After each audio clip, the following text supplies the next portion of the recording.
Christian in Rugby, you're on Talksport. Hi, Christian. Hi, James. Yeah. Things are still after following your radio program all day, your radio station. I can't believe the coverage that you've actually given for a start, because I work for a newspaper and we've got live links to all kinds of satellite channels, and I must admit, when I was going out doing my work, mundane as it seems, most of the facts were coming through quicker and faster on your on the station, and it still hasn't fully sunk in. Just the extent I feel we're so close to some cataclysmic, Christian in Rugby, you're on Talksport. Hi, Christian. Hi, James. Yeah. Things are still after following your radio program all day, your radio station. I can't believe the coverage that you've actually given for a start, because I work for a newspaper and we've got live links to all kinds of satellite channels, and I must admit, when I was going out doing my work, mundane as it seems, most of the facts were coming through quicker and faster on your on the station, and it still hasn't fully sunk in. Just the extent I feel we're so close to some cataclysmic, I wind up regularly on my show, cannot surely think that this wouldn't have done anything against today's, because it wasn't a missile attack from outside of the country. It was, as you say, people walked into the country free as you like, and have committed this act that we think may have killed 10,000 people. For decades, America has been asking people to come to its shores to build the country up, because America knew that without a growing population, you couldn't build a great economic state, and that's what they have built after half a century or more, nearly a century of immigration policies. You know as well as I do, you go to America, some people who look Caucasian and white have the most extraordinary surnames because their roots are in Russia or Germany, somewhere in Europe, somewhere in South America, or maybe even further apart, maybe even from Russia, maybe even from Southeast Asia. And these are the people who have clubbed together and built America as the mighty financial and military power it is today, the world's only superpower, and yet brought to its knees today by a handful, probably was only a handful, of fanatics who've inflicted the most... People of New York City to do everything that they can to cooperate, not to be frightened, to go about their lives as normal. Everything is safe right now in the city, and the people who are doing the relief effort need all the help they can get. And then, Governor, thank you very much for your assistance and your help and your support. Thank you. Thank you, Mayor, for your leadership through this crisis. This is a vicious attack upon New York. It's an attack upon America. It's an attack upon the whole concept of freedom and our way of life. And we cannot let these attacks succeed. The first step has to be to make sure we do everything in our power to protect the people and to save the lives of those whose lives are still at risk, and to help those who have been injured. And I want to commend the mayor, and I want to thank my colleagues from Connecticut, New Jersey, Pennsylvania, and the federal government have all offered and made ready support to help us deal with this ongoing crisis. The people of New York are not only the freest and most diverse people in the world, we're also, I believe, the most capable of rising to meet the challenges of this type of attack. And right now, we want New Yorkers to remain calm, to go about their business, to appreciate the fact that everything to provide for their safety is being done, to appreciate that everything that can be done to provide for the health and the needs of the people who are still at risk is being done, and that we will continue to work to make sure that we get through this as strongly and quickly as possible. I want to thank the federal administration. Secretary Thompson has been on the phone with me a number of times, as well as the President, for what they are offering and prepared to do. And we're just confident that, well, this is a horrible attack, and one that is despicable and really unthinkable in its magnitude. We will get through this, and we will continue to have a great and free country, state, and society. Do we know the number of casualties at this point, sir? I don't think we really want to speculate about that. The number of casualties will be more than any of us can bear ultimately, and I don't think we want to speculate on the number of casualties. The effort now has to be to save as many people as possible. And I don't think we will know the answer to that until sometime tomorrow or the next day. Were there large numbers of firefighters? There are a large number of firefighters and police officers who are in harm's way. This is Talksport, and that was our colleagues at Fox just bringing you the very latest reaction from the civic leaders of New York City, as they were saying, the fire officers and police officers who were there trying to help with the first wave after the two planes hit the Twin Towers.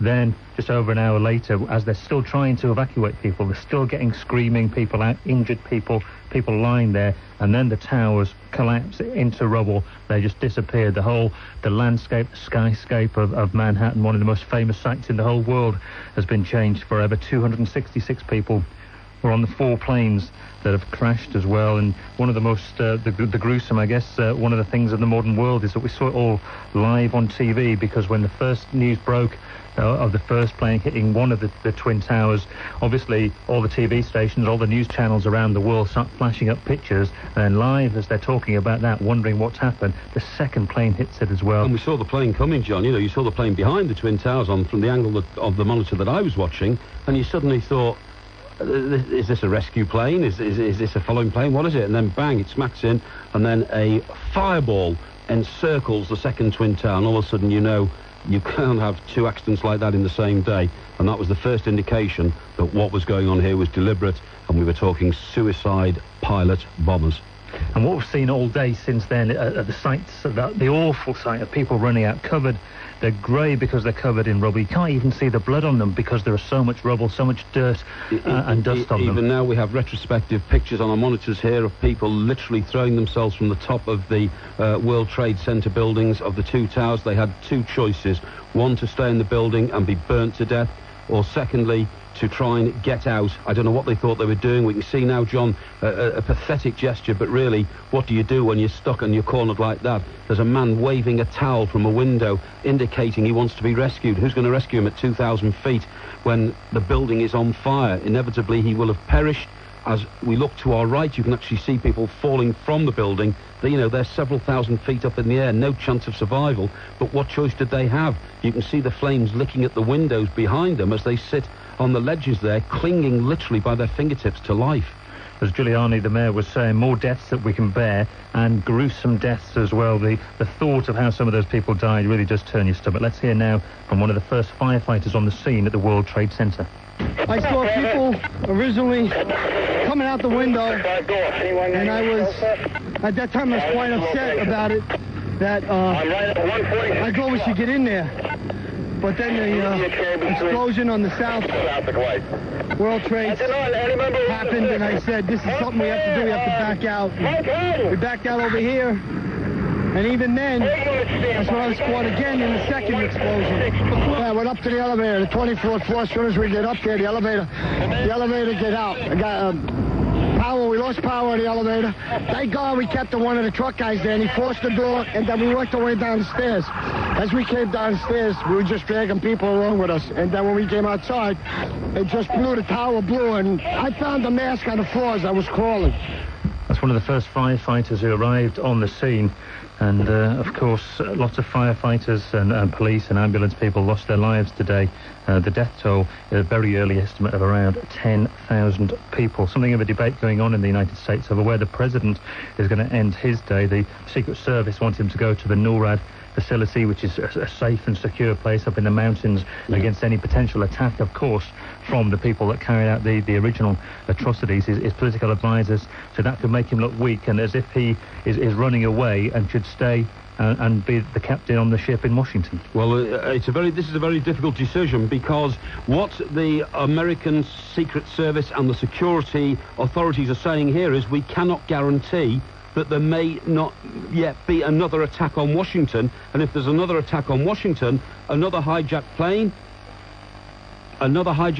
may be hidden somewhere. We still don't know about the 5th plane that went missing, John. Nobody knows where that is, or we haven't been told where it is, or whether it's been shot down.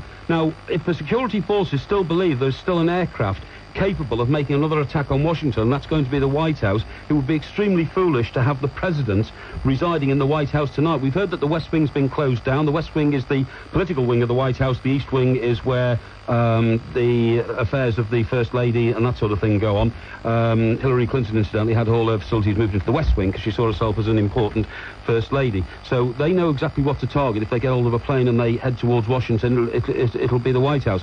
The other side of the coin, of course, is the credibility credibility of the president? Does he look strong in the face of the world and his own people? Difficult decision, and not one that I'd like to call. Amazing situation that the President of the United States isn't 100% safe within his own country. When you think of how vulnerable that makes a country feel, I mean, they must feel so vulnerable anyway. I'm sure the people of Israel do, and I wonder whether some people in this country also feel vulnerable, despite the measures that Tony Blair has been saying. But the fact that they are worried about where the president goes in case foreign terrorists come and murder him. Utterly incredible, because for years we've been reading about the fact that people like Colonel Gaddafi of Libya, a rogue state, and a state which America believes sponsors terrorism, has 30 different palaces and moves around those palaces every night so that his enemies don't know where he is.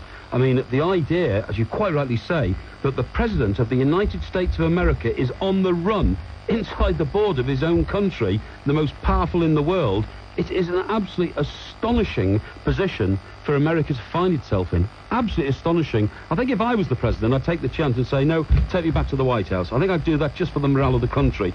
But, you know, you've got to remember the president is so closely monitored by the Secret Service, by the security forces, and the fact that if America lose their leader tonight, what's been a catastrophic day in which they have lost so much will be, if you can believe this, even worse. Now, the emergency number, if you've got friends or relatives in New York or Washington or Pittsburgh as well, where some people lost their lives on a flight that thankfully it looks at this stage wasn't able to be targeted towards one of the terrorist targets. Who to retaliate against when they found out what's going on. What he doesn't want to do, of course, is to start a global conflict, because, of course, if the Americans strike back, we are then into the situation which has existed in the Middle East for the last 30 years. It's a tit-for-tat situation. The Palestinians hit the Israelis retaliate with helicopter gunship attacks, the Palestinians hit back against the Israelis, and so it goes on. And that's not a escalating and terrible conflict which George W. Bush wants to start, but at the same time, there is absolutely no doubt the dust hasn't yet even settled over the bottom of Manhattan after the Twin Towers collapsed due to this horrendous terrorist attack.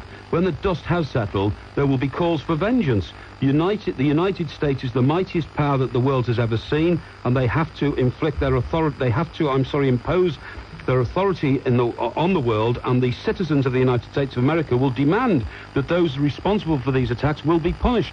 That in itself is going to cause another counter-reaction from those who are going to be on the receiving end of America's retaliation.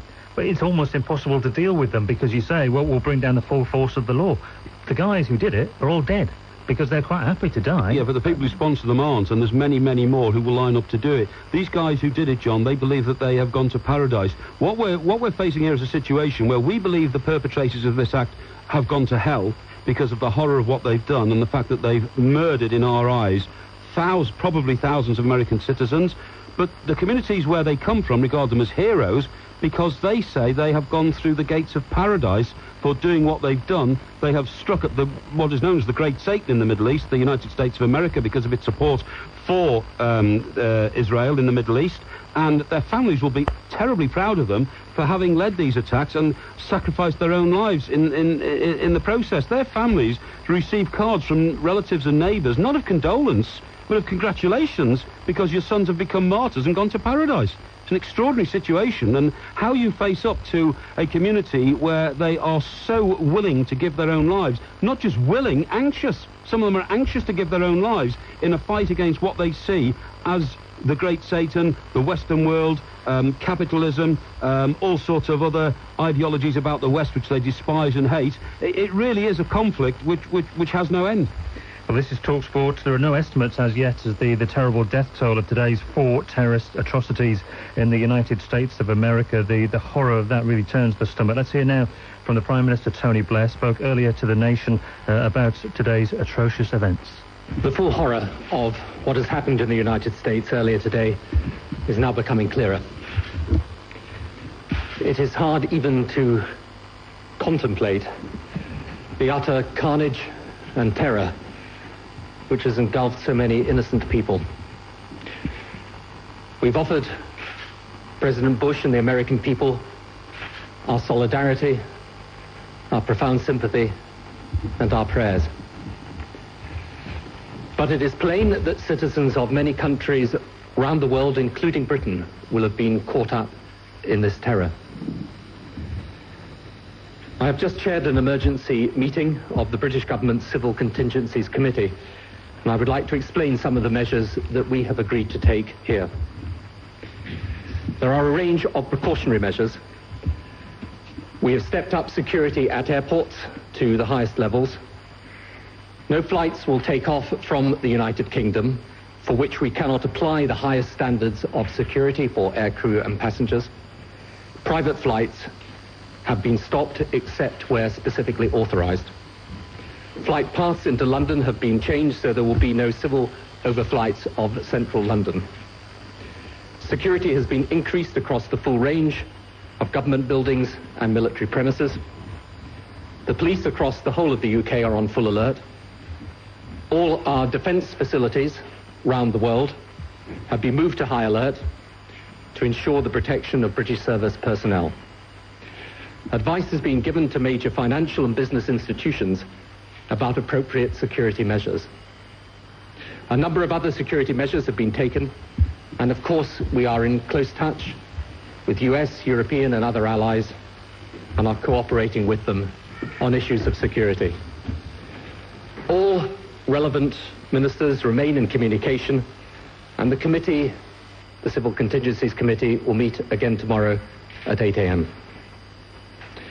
Obviously, some of these measures, not least the effect upon airports, will lead to some disruption, and I hope people understand that. But other than the specific measures we have taken, or that we have advised others to take, business and everyday life can continue as normal.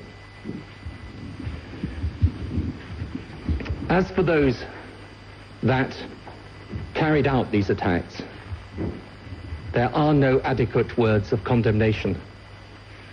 Their barbarism will stand as their shame for all eternity. As I said earlier, this mass terrorism is the new evil in our world. The people who perpetrate it have no regard whatever for the sanctity or value of human life, and we, the democracies of the world, must come together to defeat it and eradicate it. This is not a battle between the United States of America and terrorism, but between the free and democratic world and terrorism. We therefore here in Britain stand shoulder to shoulder with our American friends in this hour of tragedy, and we, like them, will not rest until this evil is driven from our world. It's the Prime Minister Tony Blair speaking on Talksport. We've seen the first estimate of the death toll for today's atrocities. It's from Fox, and it's the horrific figure, 10,000 people, the estimated death toll from today's 4 terrorist attacks on the United States of America. At times like these, Mike, that politicians are really defined by their actions and what they do. I can't believe that figure you've just read out, John. 10,000 people in one terrorist, or in a series of terrorist attacks within a few minutes of each other. That is barely credible in this day and age. As for the speech that we've just heard from the Prime Minister, I have to say, I thought it was a magnificent speech. I'm not a great fan of politicians, as you may or may not know. I think they often mouth platitudes, and I think that the disgraceful thing sometimes about politicians is that they try to make political capital out of tragedy and out of terrible situations. But I thought Mr. Blair's speech tonight was statesmanlike, extremely reassuring to the people of this country. All the relevant measures have been taken, warning businesses to be on their guard, grounding airline flights, putting the military on high alert around the world, not just in this country. And generally speaking, I thought he came out of that with a real sense of leadership and reassurance to people, which is exactly what this country needs at the moment, because you can say what you like when everybody has seen the images that we've been watching all day of the terrible events in the United States this afternoon. It will send a shiver down everybody's spine, and everybody in their beds tonight will feel worried that the world is out of control. Well, it's been a gruesome day, one of the worst ever in the whole history of the world. The estimated death toll, and it is a very early estimate, 10,000 people have died in 4 terrorist attacks on the United States of America. If you haven't heard all the details, let's cross now and get the very latest from the Sky News Centre and Martin Spedley. Thanks, John. There's been an incredible and devastating wave of terrorist attacks across the northeast of the United States. 2 hijacked planes crashed into and destroyed the Twin Towers of the World Trade Center in New York. There could have been around 20,000 people inside the buildings at the time. A third hit the Pentagon in Washington. The commercial plane's gone down near Pittsburgh. Now, early indications are reporting that the death toll is estimated at around 10,000 people. American fighter aircraft are patrolling the skies, and all commercial aircraft in the US have been grounded for the first time ever. The loss of life has been described as tremendous. Here, the Queen has expressed her growing disbelief and shock. In a message to President Bush, she expressed heartfelt sympathy and said her thoughts and prayers were with the Americans. Tony Blair's describing the outrage as the most terrible, shocking event. In New York, the mayor, Rudolph Giuliani, has advised people to leave the lower part of the city. Much of the subway system has been shut down, and traffic's being allowed to leave Manhattan, but not to come in. Sky's Matthew Farrell now has a look at the timetable of terror that struck the United States today. Just before 2 o'clock our time, the first jet airliner crashes into the World Trade Center in New York. TV networks start flashing the dramatic pictures almost immediately. Just minutes later, a second plane crashes into the second tower, causing a devastating explosion seen on screens around the world. It quickly emerges that the FBI is investigating reports of a plane being hijacked before the World Trade Center crashes. At 2:30 UK time, US President George Bush declares he has a national tragedy. Then at almost 2:45, a plane crashes near the Pentagon in Washington, the heart of the American military machine. Part of the White House is evacuated amid further terrorist fears. Just after 3 shocking pictures show the South Tower of the World Trade Center collapsing, followed by the North Tower. And at 3:30, a plane crashes outside Somerset County Airport near Pittsburgh. Matthew Farrell, Sky News. Now, there's to be a minute's silence before tonight's Champions League fixtures as a mark of respect for those who died in the United States today. Liverpool are playing Boa Vista at Anfield, while Arsenal are in Spain to play Real Mallorca. And there's an emergency number for anyone worried about relatives in America. The Foreign Office number is 0207 008 0000. That's 0207 008 0000. That's the latest for now from the Sky News Centre. We'll have another update at 8 o'clock and bring you more as we get it. Thanks very much, Martin. More from the Sky News Centre throughout the course of the evening. This is Talksport. I can tell you that we're going to stay with the atrocities, the 4 terrorist attacks that have brought an estimated early death toll of 10,000 people, and just stay with these events, the enormity of which really can't be overstated. The fires have finally gone out from the Pentagon. The death toll there still impossible to estimate. Let's go again and join Fox TV for the very latest from the United States. Came around 10 o'clock this morning Eastern Time when the Twin Towers, the World Trade Center, the symbol of American capitalism to many, came tumbling down one after the other. This after they were struck by 2 hijacked planes. Our Julia Raleigh, Fox News producer, is on the phone with us now from Lower Manhattan. Julia, do they have a handle on the situation there yet? There's a lot of people who are standing around, John, who are kind of watching what's going on. There are people trying to fight the fires, but we're standing here just looking at flames and smoke billowing everywhere. The wind will start to blow, and the dust, it's about 6 inches thick where we're standing, will just start to swirl up in these dust devil-type storms and blow everything everywhere and around. From right where I'm standing, it doesn't look like it. The buildings that you're talking about are not just the remnants of the Trade Center itself. You're talking about other buildings nearby. So the other towers of the World Trade Center. So Tower 1 and 2 are gone. And it appears, for the moment, so is our connection with Julia Raleigh, our field producer, reporting live from Lower Manhattan. Yes, the World Trade Center, once the world's tallest building, certainly the tallest in Manhattan, crumbled today. There is very little of it left except a pile of rubble. And as you can imagine, all right, we have now a link with Mayor Giuliani, the mayor of New York City.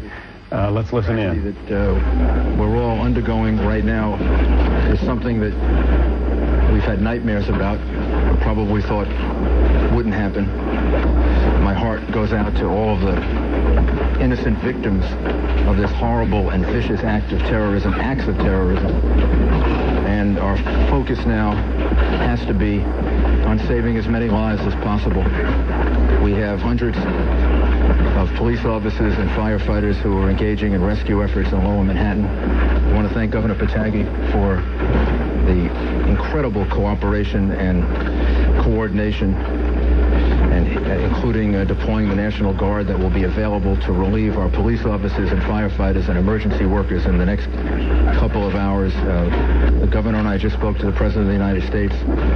The coordination with the federal government from the time of the first attack has been excellent, including closing off the airspace around Manhattan and doing everything that can possibly be done in the face of this barbaric act to make the city secure. And we will strive now very hard to save as many people as possible and to send a message that the city of New York and the United States of America is much stronger than any group of barbaric terrorists, that our democracy, that our rule of law, that our strength and our willingness to defend ourselves will ultimately prevail. And I'd ask... In the UK, jet airliner crashed into one of the twin towers of the World Trade Center. 18 minutes later, another airline crashed into the other tower. At 14:43, reports emerged that a plane's crashed near the Pentagon in Washington. It crashed into the Pentagon, and the fires are still burning there. At about 3:05, the South Tower of the World Trade Center collapsed, and 20 minutes later, the North Tower of the World Trade Center collapsed. You've heard all the terrible news unfolding throughout the day here on Talksport. Let's hear now from another eyewitness who was in the World Trade Center when the planes crashed. We were able to finally head down, but then there were other doors that were locked, so we were brought into another floor when there was another explosion, and they finally let us continue to go down. And your clothes are in shreds, and you still got debris in your hair. Is that what happened to your colleagues, and how were they? I have a rim, which that's how we've been able to keep contact with one another, and I had my one of my male co-workers contact me when I was in the hospital and asked me and told me that he's with the entire team. Where am I? And I told him I was at the hospital, so everybody is doing okay. How are people feeling, and could you see anything? Was there smoke all around you? Well, when we got down to the bottom floor, we thought we were okay, and then there was a collapse. We don't know what collapsed. There was a collapse of something. The police and fire department told us to go run to the wall and don't look outside. Next thing we know, billowing black smoke just came in, and I mean, it went down my mouth, up my nose, all over the place, and people were hysterical at that time. You couldn't see anybody. You could barely see the lights of the flashlights that were downstairs. But eventually, I think they broke a plate glass window to Borders. They were breaking glass to try and get out? To try to get out to Borders bookstore, and we went through down their escalator and then up another escalator to come out, and that's how we finally got out of the office. Eyewitness reports from the US on today's terrible tragedy. This is Talksport. We're joined now by Ahmed Arami, the founder of Radio Islam and a writer and journalist as well. Ahmed, thanks very much for joining us. Now, you're obviously sympathetic to the Palestinian cause, but can we just start by saying that, well, I'll ask you, do you share with us in condemnation of the acts that we've seen today? Excuse my French. My English is very bad because I speak especially French. Mm-hmm. But of course, not just as Muslim, but first of all, as human being, I condemn this barbarous terror act. And I think the Palestinian people is every day victim of acts, criminal acts like this. The Sharon is bombing every day.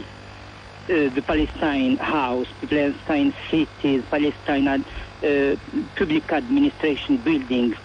And I think this act, barbarous act now in New York, in Washington, the United States, can be just a product of the criminal ideology like Sharon criminal ideology and Milosevic ideology, I mean the Serb racist ideology. And I think we can say, because now the FBI and the CIA will start their investigation, but only this barbaric act, it's not in the Palestine interest, because our resistance war is against the Jewish occupation in Palestine, not against the democratic United States country. The American people is our friend. The democratic civilized country, we have not any conflict with the United States. Of course, the government of the United States are supporting Israel against the United States interests. Maybe the government of the United States is directly or indirectly responsible what is happened there. But I think the Jewish lobby in the United States, or the Jewish ideology, racistic ideology, want to make this act as reason to put the United States in the occupation side, absolutely, definitively. It means that Israel wants make a provocation against the United States and tell to the United States people with Jewish media that... Ahmed, sorry, let me just interrupt you there for a moment. Do you fear now a backlash? Do you think the Americans may now strike back against pockets of Palestinians? I don't think that they will do that now. I think the President of the United States must wait the investigation, because they can, this is a very big operation. I don't think that Palestinians or bin Laden can have ability to do like these actions. I think these actions must be directly or indirectly from the Israel side. And I think if the United States must do something now is to revisit the foreign policy of the United States and to stop to support, to back the Jewish occupation in Palestine. Because this Jewish occupation in Palestine during all these last 50 years are the source of all our modern strategy in the world. And I think the United States' interest is not to make war against Muslims or against Palestine. No, I don't think they want to do that, Ahmed. They want to find out who's responsible for this. Israel, just to balance up your argument, it's a self-determined state. It is a democracy in the Middle East. Some would say that they're a democracy surrounded by dictatorships. I hope that the United States will understand what you... I agree with you 100%. I think that we need a democracy. We have rights to democracy, to the human rights in our country, exactly for like for the people in the United States. And I hope. But between the free and democratic world and terrorism. We therefore here in Britain stand shoulder to shoulder with our American friends in this hour of tragedy. And we, like them, will not rest until this evil is driven from our world. That's Prime Minister Tony Blair speaking live on Talksport. Let's get a quick recap of the day's events so far with Martin Smedley. Thanks, John. America's in a state of shock after the world's worst terrorist attack. It's feared thousands of people may be dead after a trail of destruction, which started just over 5 hours ago. Sky's Matthew Farrell reports. New York's famous World Trade Center towers have been reduced to rubble. 2 hijacked passenger jets were flown directly into the 110-story skyscrapers minutes apart around 2 o'clock UK time. Around 50,000 people work there. It's the world's largest commercial complex. This woman works just around the corner. Tons of people were running down Fulton Street, running each other over, and I made my way back to my office on Water Street. And when I got upstairs, I looked out my window to see what was going on, and the Second World Trade Center just went into flames. Just after 2:30, a third commercial plane landed on the Pentagon, the U.S. military headquarters, demolishing one corner of the building outside Washington. It soon emerged that a fourth aircraft had been reported missing. Soon after, it crash-landed by Somerset County Airport near Pittsburgh at around 3:30. American Airlines and United Airways have lost 2 planes each, carrying a total of 266 people. Tonight, parts of the White House remain evacuated amid fear of further terrorist acts, and American fighter aircraft are patrolling the skies. President George W. Bush is promising to hunt down those responsible. All U.S. land borders have been closed. Terrorism against our nation will not stand. Here, the Queen's expressed her growing disbelief and total shock. The Prime Minister's described the outrage as the most terrible, shocking event, and the Tory party's postponing tomorrow's planned leadership declaration as a mark of respect. Matthew Farrell, Sky News. Now here's what we know about the hijacked planes. The 2 that hit the World Trade Center are reported both to be American Airlines jets, a Boeing 767 en route from Boston to Los Angeles with 92 people on board, and a Boeing 757 from Washington bound for Los Angeles, also carrying about 64 people. A United Airlines 757 from Newark to San Francisco with 38 passengers, 2 pilots and 5 attendants on board crashed in Pennsylvania. And a United Airlines 767 with 65 people on board also lost. The airline hasn't said where that crashed, and we're not quite sure about the airline that's crashed into the Pentagon either. New York's Mayor Rudolph Giuliani's advised people to leave the lower part of the city. Much of the subway system's been shut down and traffic's being allowed to leave Manhattan, but not to come in. Hospitals in the city are in emergency mode. Barbara Reed is from the Lenox Hill Hospital in New York. Right now, what we're doing, we're seeing a lot of people coming from the streets, just stopping by the hospital. You know, there's a long line outside our hospital to donate blood. Pope John Paul's condemned the attacks as unspeakable horror. In a telegram to President Bush, he expressed his profound sorrow. Palestinians at a refugee camp in Lebanon have reacted to the attacks with jubilant gunfire, dancing and cheering. Many have taken to the streets waving flags and giving out sweets. Meanwhile, Palestinian President Yasser Arafat is another leader to condemn the attacks. And Afghanistan's ruling Taliban movement says Osama bin Laden wasn't behind them. The Saudi dissident is taking shelter in the country. The spokesman says he doesn't have the capability. Just recapping on the top story, 2 hijacked planes have crashed into and destroyed the Twin Towers of the World Trade Center in New York. A third hit the Pentagon. Another has gone down in Pittsburgh. American fighter aircraft are now patrolling the skies, ready to shoot down any more terrorist planes that might be there. Finally, the Foreign Office is warning British citizens overseas to take extra care, and there's an emergency number for anyone worried about relatives in the States. The number is 0207 008 0000. That's 0207 008 0000. That's the latest for now from the Sky News Centre. We'll have more updates through the evening. Thank you, Martin. As Martin was saying there, Mike, the Taliban claiming that bin Laden wasn't behind the attacks, but frankly, there's no evidence to suggest what they say is true. Simply the fact that because the Taliban are the ruling organisation in Afghanistan, that would give some kind of target who the US and the rest of the civilized world could direct their vengeance towards, and that's what they're trying to avoid, because as it stands, it's one man in his organisation, one very highly organised, fanatical organisation with people who are prepared to lay down their lives for some crazy cause of destroying the rest of the world and the people who don't share the same religious beliefs as them. But what on earth can anybody do?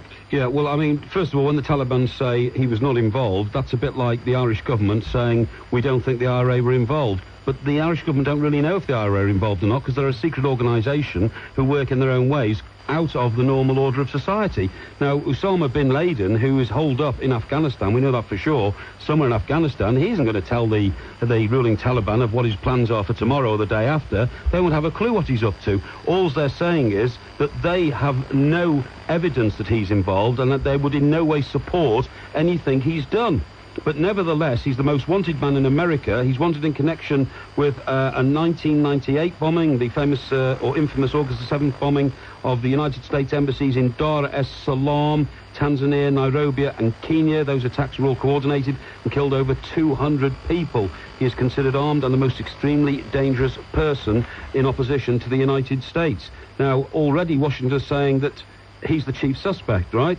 Now, it was interesting when we were talking to our friend Don, who is the European editor of Time magazine, a bit earlier on, who'd only just flown in from Boston today, but he said it's the lack of rhetoric which is so far puzzling him. And what he means by that is demands for vengeance so far haven't come. I think that's for two reasons. Firstly, I think the Americans are being very measured in trying to find out who's responsible definitively before they start beating the drum.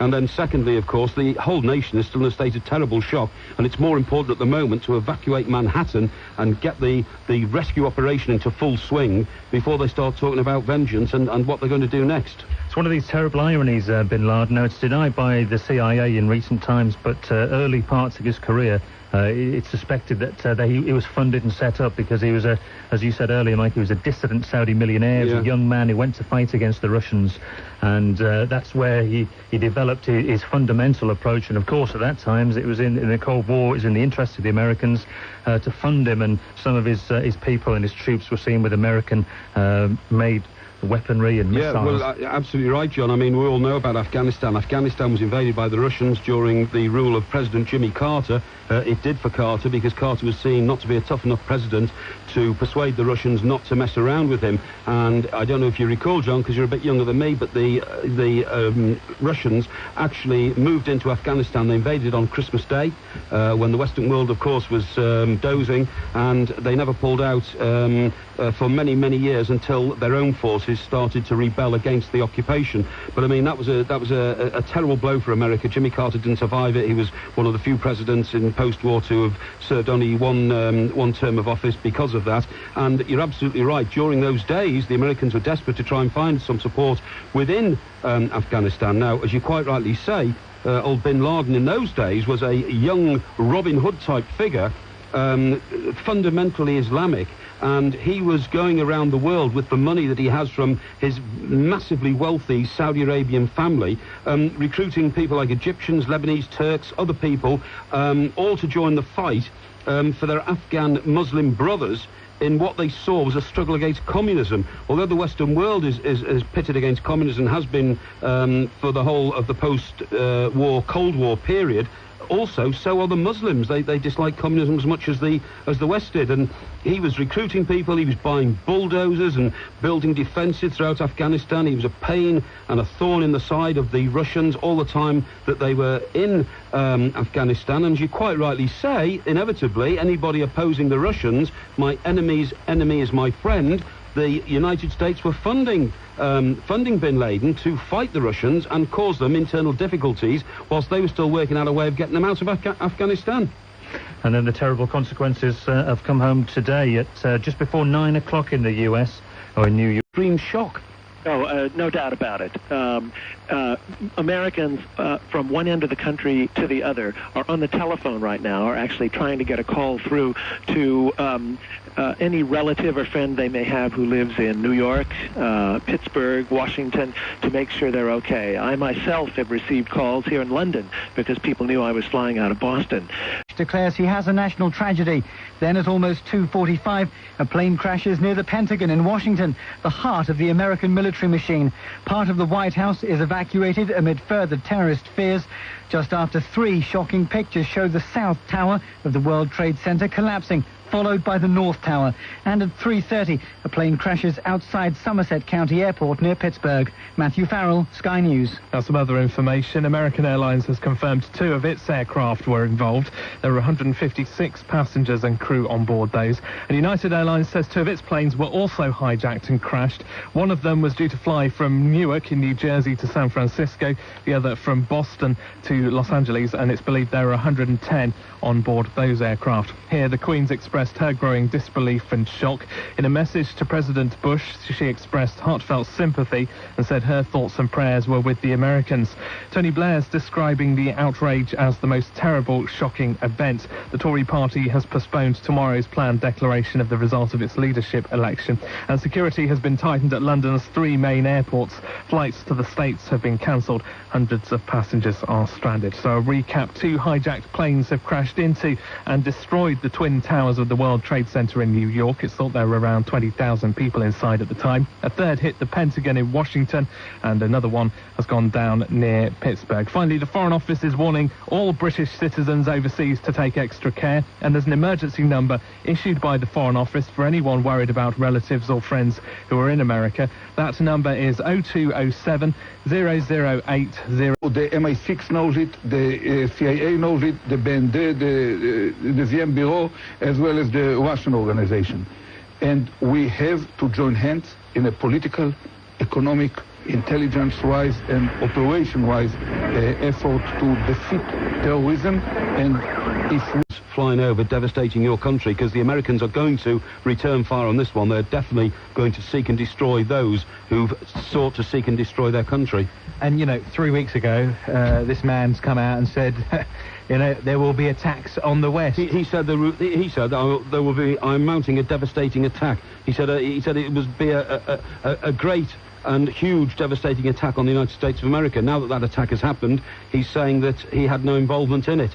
I mean, I don't know what the American intelligence know, but they know an awful lot more than us, and they will have been tracking this man's movements. They will have been tracking, in this day and age, his communications, because the Taliban foreign minister, which we've spoken to, said, no, we don't allow him to communicate with the outside world. That's one of the conditions in which he resides in our country. But as you quite rightly say, how do you stop people making mobile telephone calls these days? Indeed, New York at the moment is in a state of emergency, in a state of shock, of course, as well. There's been an urgent plea for blood in New York. All mobiles, interestingly, have been suspended, Mike, because, as you said, they're used to detonate the bombs. They're used for two things. One, that communication between terrorists, of course, takes place on mobiles because they're independent of any landline or land technology. And secondly, as you quite rightly say, the mobile phone I've got, I can also use as an alarm clock, which I do when I'm away on business. I program a thing, I set it, put it next to the bed, 4:30 a.m., it goes off and it vibrates and it makes a noise. Well, you can understand how that can, of course, be used as a timing device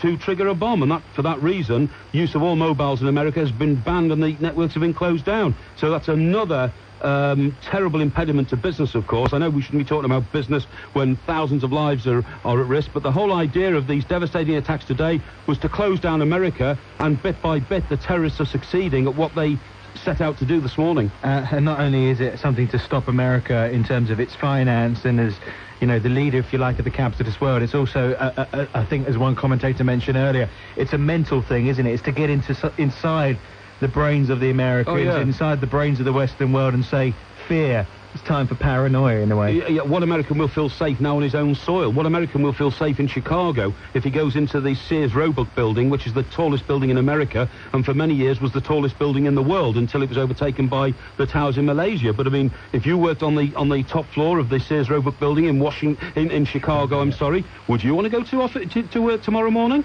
I'm not sure I would. The only other thing I can say is, Rich, that I'm actually going to the United States in about a month's time. It's a part business, part leisure trip, a few days of business followed by seeing a few friends there. I'm going to Manhattan. I'm staying in a hotel in Manhattan. Unless the American authorities tell me not to go, I am determined to go, because this is the sort of time when America needs support from its allies in Europe and the Western world, and I should imagine very, very few people will voluntarily be going to America over the next few weeks, following these devastating, horrendous attacks which have cost thousands of lives in Manhattan and in Washington today. Yeah, just to reiterate that, because people, might be trying to contact people. If you are trying to contact someone you know that's in and around the area and they've got a mobile phone, don't panic just because you can't get through to them. It is that all mobiles have been suspended. The emergency number, though, if you want to try and find out some details, I don't know how much detail you will be able to get from this emergency number, but there is one available. The number for it is 0207 008 0000, 0207 008 0000. You're listening to Talksport on a day of terror and bombings and suicide, plane crashes into buildings, a day that's devastated the United States of America, and its repercussions, of course, felt throughout the world. Let's get some more updates to you from the Sky News Centre with Martin Smedley. Good evening. It's 6:05. there was an airplane actually going into the World Trade Center, and flames were coming out and smoke was just billowing in the air. There's been an incredible and devastating wave of terrorist attack across the United States. 2 hijacked planes have crashed into and destroyed the Twin Towers of the World Trade Center in New York. There could have been around 20,000 people inside the buildings. A third hit the Pentagon and another's gone down in Pittsburgh. American fighter aircraft are now patrolling the skies, ready to shoot down any more terrorist planes. The loss of life has been described as tremendous. Earlier, an eyewitness, Sylvia, told Fox News in New York what she'd seen. I heard a loud rumbling, and when I walked out of the deli on Fulton Street, I looked up in the air. There was an airplane actually going into the World Trade Center, and flames were coming out and smoke was just billowing in the air, and tons of people were running down Fulton Street, just running each other over, and I made my way back to my office on Water Street, and when I got upstairs, I looked out my window to see what was going on, and the Second World Trade Center just went into flames, just from 1 minute to the next. And Sky's Keith Graves. Of this is obvious. They are desperate, they are completely determined, and they're completely certain of the rightness of their cause. You have to ask how it is that people get into that mindset. And that is another story for which perhaps we haven't got time. Just one thing then, Dr. Allen. I mean, there's a plane still missing at the moment. In your opinion, do you believe this is the end of the attacks, or is this the beginning in a way? You know, I is this have, the start? frankly, no way of knowing. Right. Well, okay. Well, I think best to leave it there. Thank you for coming on, Dr. Alan George. Thank you very much. Middle East expert there. He writes for The Economist, among other places. Yeah, it was good of Dr. George to come on, but quite frankly, I just don't think that on a day like today, we're only hours away from military machine, and the White House was evacuated amid further terrorist threats. At about 3:05, the events took a dramatic turn when the South Tower of the World Trade Center collapsed following the plane crashing into it, and by 3:15, Prime Minister Tony Blair had described the attacks in the United States as the most terrible, shocking event. By 3:25, a car bomb had exploded outside the State Department in Washington, and by 3:30, the North Tower of the World Trade Center had also collapsed, virtually destroying that bastion of Americanism. Finally, around 3:30, reports are emerging of a plane crash near Somerset County Airport near Pittsburgh. Now, just to recap the latest, we do still believe that there are a number of planes that are unaccounted for, and there could have been around 20,000 people inside the World Trade Center when it was hit. Also, the loss of life has been described as tremendous. And finally, the Foreign Office has warned British citizens overseas to take extra care, and that emergency number for anyone worried about relatives in America is 0207 008 0000. That emergency number is 0207 008 0000. That's the latest from the Sky News Centre. We'll bring you more updates as they come in. Thank you, Martin. Bringing you Talksport, bringing you details of today's tragic events, and of course, nothing can replace the lives that have been lost during this afternoon or the morning out in America. But of course, the implications are widespread. We know financial institutions in the United Kingdom closed down, of course, in the city of London. And I would assume as well in other parts of the world. I mean, I think it's difficult to talk about money and things like this at a time like this, Mike, but of course there is a financial implication, isn't I there? think we justify talking about what the financial situation is going to be by making it clear that the lives of everybody in the world will be affected by this tragedy. Not this tragedy, this barbaric attack, this inhumane assault on the United States of America. The lives of everybody in the world will be affected by it one way or another. You have to remember that the attack, the most devastating part of the attack, was at the heart of the world's top financial centre. Now, clearly, the confidence of the world in the ability for business to be done, and business is what keeps the economies moving around the world, and if the economies are moving, it means people are living in a more civilised world, and everybody benefits from a healthy economy worldwide. In club competitions, of course, the Champions League. The Foreign Office has warned British citizens overseas to take extra care. British Airways flights to the US are being diverted, and Virgin Atlantic has suspended all American flights until further notice. And within the last hour, the Foreign Secretary, Jack Straw, has given us his reaction. Alert states at diplomatic posts abroad have been raised to their highest level, and we are issuing travel advice to all British citizens abroad to take great care if they are living abroad in sensitive areas to stay in their compounds, to avoid obvious areas of potential risk, and to have great care for their safety. Now, the Prime Minister's back in London to chair a meeting of the Cabinet's Emergency Cobra Committee. Jack Straw, the Home Secretary David Blunkett and Defence Secretary Jeff Hoon have been summoned to Downing Street. Also, there are reports the Stock Exchange has been evacuated and that people are being moved out of Canary Wharf. And the Foreign Office has issued an emergency telephone number for anyone worried about relatives who may be in America or friends. Now, that number is 0207 008 0000. The number 0207 008 0000. Just to recap on today's main story: disaster, terror and horror in the United States. 2 hijacked commercial aircraft have slammed into New York's World Trade Center. Then both towers collapsed after the planes went straight into the buildings and exploded. It's believed there were around 20,000 people inside at the time. Also, a third aircraft hit the Pentagon and another plane has gone down near Pittsburgh. All of those in the northeast of the United States. That's the latest from the Sky News Centre, but we'll keep you up to date with this story throughout the evening. Indeed, we will bring you news as it happens. Of course, we hope the devastation, the killing, the hurt and the pain is over. Of course, it will take a lot of time for people to recover from the devastation that these terrorist attacks have caused. But of course, at the moment, there is still one flight, United Airlines Flight 175, which was due to be leaving Boston to Los Angeles, that is still missing. Of course, we hope to bring you news of its safety when we can. Let's go over and hear